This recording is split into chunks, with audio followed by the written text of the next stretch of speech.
ইসলাম বাংলাদেশের মুহতারাম নায়েব আমির মুফাসসির কুরআন হযরত মাওলানা খুরশিদ আলম কাসেমী।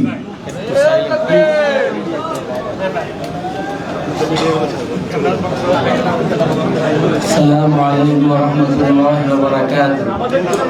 الحمد لله وكفى وسلام على عباده الذين اصطفى أما بعد. أعوذ بالله من الشيطان الرجيم. بسم ربك الذي خلق ثم قال كلا إن الإنسان ليطغى أن رآه استغنى. হেফাজত ইসলাম বাংলাদেশ কর্তৃক আয়োজিত আজকের শিক্ষা সেমিনার মোহতারাম সভাপতি নায়েব আমির সমূহ দায়িত্বশীল ভাইরা,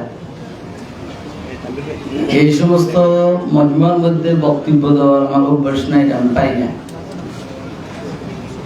আমি যে কথাটার প্রতি দৃষ্টি আকর্ষণ করবো সেটা হইল শিক্ষা ভালো জাতি ভালো, শিক্ষা খারাপ জাতি খারাপ।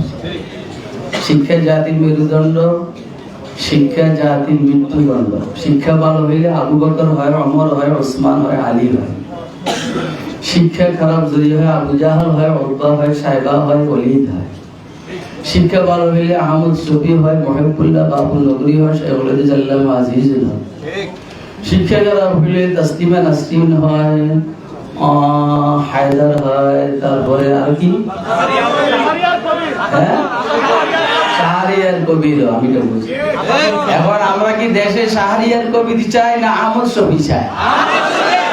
আহমদ শফি চাইলে শিক্ষানীতি পরিবর্তন করতে হবে। আর যদি টাউটের বাটফার চাই তাহলে যেভাবে শিক্ষানীতি আছে এভাবে থাকো।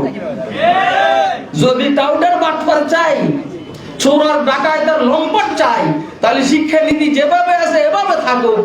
আর যদি দুর্নীতি মুক্ত একটা সমাজ চাই, তাহলে শিক্ষানীতি ইসলামী শিক্ষানীতি হইতে হবে। এরপরে দুই একটা শের শুনাম আমি খেয়াল করছি, দুইটা শের না করলে আমার হইব না।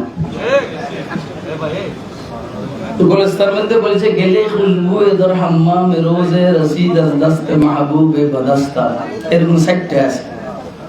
এটাকে সামনে রাইখা আকবর এলাহাবাদী চারটা শের বলছেন। একে জি ইলমে দর স্কুলে রোজে ফতাদাস জানেবে পাবলিক বদস্তাম। কয়েকদিন স্কুলের মধ্যে আমি গেলাম, একজন শিক্ষিত মানুষ পাইলাম, আমার কাছে আসলো। বদবক্তম কে কুফরে আবালায়ে কে পেশে ইতিকাদাতে তু পস্তাম। আমি তারা বললাম, কিরে তুই কি কাফের না বাটফার? তুই স্কুলে পড়ে এরকম কে পেশে ইতিকাদাতে তু পস্তাম। তোর বিশ্বাস ইতিকাদ আল্লাহকে নিয়ে, রাসূলকে নিয়ে এত খারাপ কেন? হে আমারে বলল বগফতা মুসলিমে মাকবুলে বুদাম। আসলে আমি মুসলমানের ঘরের সন্তান, এটা ভালো মুসলমান ছিলাম। বলে এক উম্মে বা মুলহিদ নাশিস্তাম, ইসুদি নাস্তিকের সাথে ছিলাম, এর কাছে পড়ছি। এটা আমার সমস্যাটা। জামালে নাই ছরি দরমান আসর কাদ ওয়াগার নামান হুমা শায়খাম কে হাসতাম। ছিলাম ভালো মানুষ, শিক্ষার কারণে হইলাম খারাপ মানুষ। আল্লাহ আমাদের শিক্ষানীতিকে ইসলামী শিক্ষানীতির আদলে বাস্তবায়ন করার মাধ্যমে এই সমাজকে, বাংলাদেশের মানুষগুলোকে ভালো এবং মুসলমান হওয়ার তৌফিক দান।